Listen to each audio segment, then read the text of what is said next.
পুরনো বেল্টিংয়ে কাজ করতে গেলে দেখা যায় এই রকমের ক্র্যাক থাকে। এইটা সমাধান করতে গিয়ে সিম্পলি আমাদের কিছু পেইন্টার ভাইয়েরা আছেন, আপনারা কিছু ভুল করে পেলেন।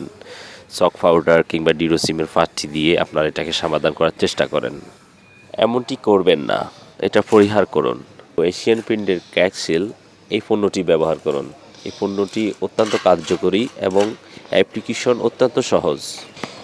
এশিয়ান পেইন্টের রয়্যাল পেইন্টার যারা আছেন, আমি শিওর ওনারা এটার সাথে অনেক আগ থেকে পরিচিত আছেন। নতুন পেইন্টার যারা আছেন আপনাদের জন্য এটি অনেক হেল্পফুল হবে আমি মনে করি। খুব সহজেই অ্যাপ্লিকেশন করার পদ্ধতি, 2 থেকে 3 মিলি পর্যন্ত ফাটলকে ক্লিয়ার করে নেবেন।